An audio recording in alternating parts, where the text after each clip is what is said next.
So, as it is, as always, your true champion king fisherman returning once again with more unfortunate news on the continuing Brexit fishing crisis. Now, we all know that, from, from those of you, to catch you all up, this deal was an absolute disaster for British fishermen. Essentially, losing access to the single market means that they cannot now transfer and transport their goods as easily to the continent as they so far wished. And even though many of them were whooping and hollering for the praising of being able to catch more fish, they didn't realise that actually, as was being said before, about 80% of the catch in most of the ports where they catch their fish goes to the continent. And this has had huge impacts on the British fishing industry, and furthermore will go to impact other sectors in the economy, but we must see those almost assuredly take place much later, especially when the full, shall we say, when the grace period kicks in. We're already seeing the Northern Irish border being tested, when we were told this was the perfect way to solve all these problems, when it's causing all these problems. Why is it causing all these problems if we were told it was perfect? Again, these problems were foreseen, but they were poo-pooed away as being, Project Fear, or, oh, don't worry, it'll all be fine. Once again, we see just how bad it really is to be outside the single market and the customs union. Once again, things that have benefited this country massively. And not only is the Scottish fishing industry pretty much on its knees, in Yorkshire, in Bridlington, we've seen the oldest shellfish port in the UK have to close its business and close its doors because they can't continue. We saw one of the Brexit cheerleaders, her shellfish company is gone bust. And now, we turn to Wales. Yes, we haven't heard much from the Welsh fishermen during this time, but now they get their turn. As always, the squeaky wheel always does end up getting the grease. So before we jump into that, please do remember to hit that like and share button, and also down below there's a link to my Patreon page and a one-off donation link, and thank you very much for the people who do support me that way. So, this comes from the BBC. Let me get it open, there we go. And of course the title is Brexit Trade Deal Leaves Welsh Fishermen Devastated. So, new rules to replace the EU Common Fisheries Policy mean that 67 French and Belgian trawlers can fish within 6 miles of the Welsh coast until 2026. This means that many Welsh fishermen may also struggle to survive. The Welsh Fishermen's Association said that the UK's government said it would protect fishermen's rights, but those working in Wales said that they were already struggling to export with red tape, which we always said would be there. The idea that the Conservatives are now trying to tout around is that they can somehow get rid of this red tape. Exactly how, again, is a mystery, but this is what they're touting, that this isn't the fault of Brexit. No, this is the fault of the EU putting all this red tape on us. Sorry, but this is what happens when you want to be a third country. This is what we were saying would happen. These were the consequences of what were going to be for leaving for this particular industry. And many people poo-pooed it, say it wouldn't happen, and now it's happening, Barry Thomas, who voted for Brexit, said the Prime Minister Boris Johnson had bottled the deal at the last minute, after promising to keep foreign trawlers outside the UK's 12-mile limit. The 6 to 12-mile mark is where we fish mostly, said Mr. Thomas, who fishes in the Bristol Channel. He said species like sole, ray, pallis and cod had become more scarce since he started out 35 years ago. Or, of the 451 vessels registered in Wales, 92% are small scale vessels like his, defined as being under 10 metres in length. and they are competing with multi-million-pound French and Belgian trawlers that are 30 metres in length and stay at sea for months. It's like a game of rugby where you're one person playing against a team of 15, Mr. Thomas said. What chance are you going to have of winning? And this is what we've always said. This is one of the things that fishermen don't seem to get.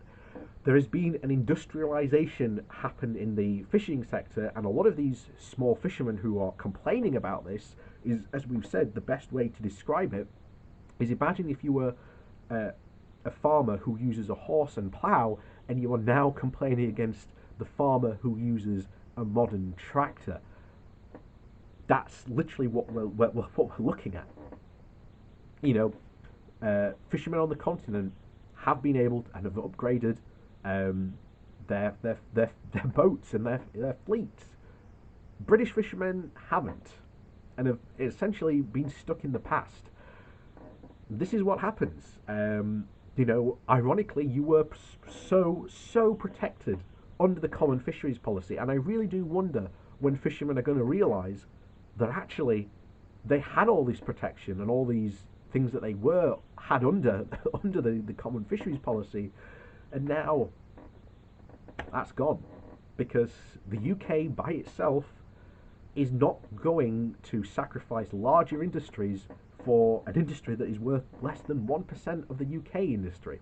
They aren't going to throw away something much larger for something that's worth so little. That's what we were always said, and that's why it was so bizarre when you saw all these people championing fish, especially like November, December last year, because where are we? 2 months in? Where are they now? Where are they championing all these fishermen that are saying, look at Brexit causing so much of a problem for them? So anyway, it continues. The Welsh Fishermen Associated said it feared that many of around 600 full-time fishermen in Wales were not going to survive under the new rules. The association spokesman Kevin Dalman said that many fishermen were struggling to get their operations registered so they could sell to customers in Europe. Again, something that they didn't have to do before. The majority of Welsh boats specialise in shellfish, with 90% of their catch exported to the EU. Why on earth, if you were a Welsh fisherman with 90% of your catch going to Europe, why on earth would you vote to leave the EU? Because I'll tell you why. Many of them were conned and unable to accept the facts and reality that their industry had changed, and that, you know, things were changing against them, and they couldn't accept that.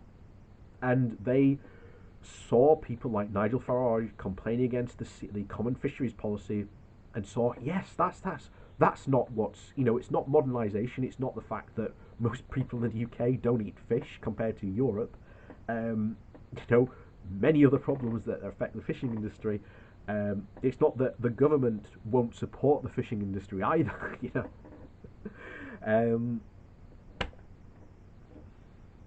You know, and they were fooled by people like Nigel Farage, who said he was going to be the champion of fishermen, but he never was. Even when we were in the EU, he never was much of a champion. He just happened to, you know, turn up at a fisherman protest every so often, and that was it. And once again, these are the people that got conned, and these are the people who we need to reach out to, and who need to realise that you were better off in the EU. Sorry, those are the facts. If you don't like those facts, I'm sorry, but that's the way. You know, you now need to start campaigning to rejoin the common fisheries policy, which will mean to rejoin the customs union and eventually the single market. It's the only way. It's the only way to save your business, guys. And I'm sorry that you were conned and tricked, but it's the only way to save your business.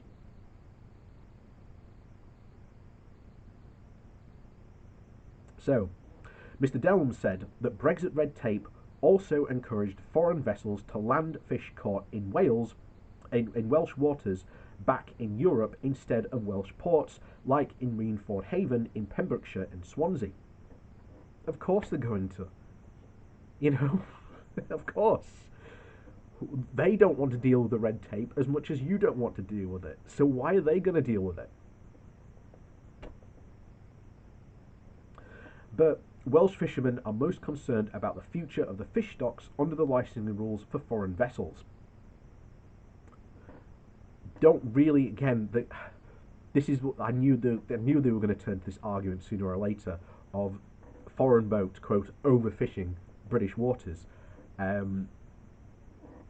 Here's the thing: British government, if it wants to, can set catch limits.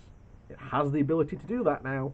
Ain't going to, because it now has to set catch limits with the EU. And quite frankly, as we've said before, the British fishing industry isn't worth as much as the other industries, so it was always going to be the sacrificial lamb on the altar for Brexit.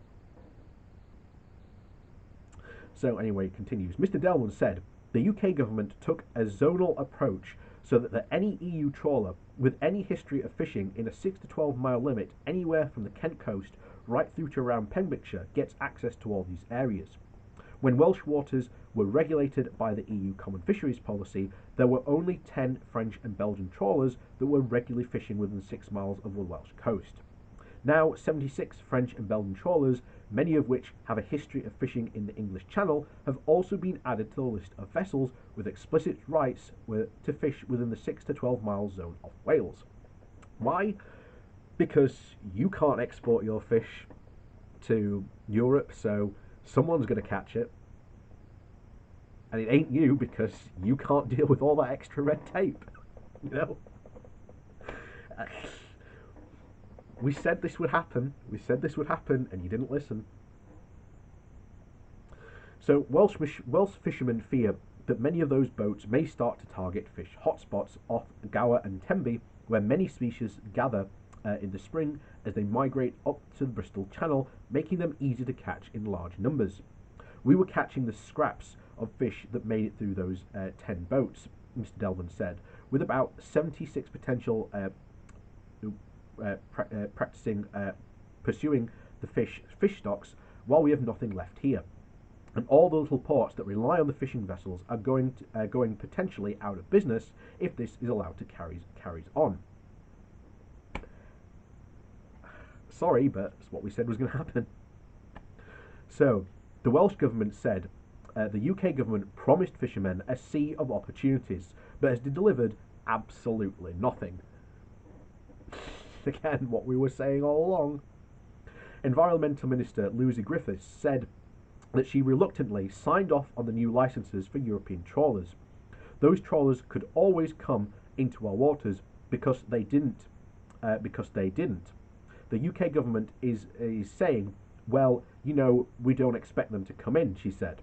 What's changed now is that you now have to be licensed, so it's much more visible and certainly the fisheries were promised a much better deal.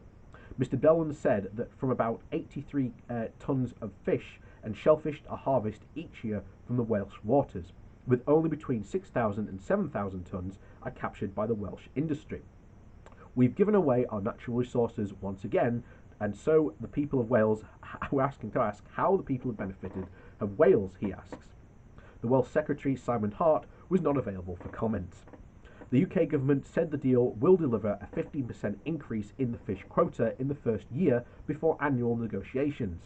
Again, doesn't matter that you can catch this extra 15%, because if you can't sell that extra fish to Europe, no one in the UK is going to eat that extra amount of fish. The allocation of those quotas is still determined by a 2018 study commissioned by the Welsh Government, and found that the size of the fleet in Wales wouldn't make much difficult for Welsh fishermen to benefit from increased quotas. A UK government spokesperson said the trade agreement reflects the UK's new status as an independent coastal state, and we've heard all this before, and protects and promotes the right of fishermen across the UK. Wales, like the rest of the UK, will benefit from tariff-free access. They are benefiting because they've got all this extra red tape, access to the EU markets, and investment in our fishing communities, as we are no longer bound by the EU's Common Fisheries Policy, the spokesperson said. Dare we look at the comments? Dare we look at the comments? No, not today. But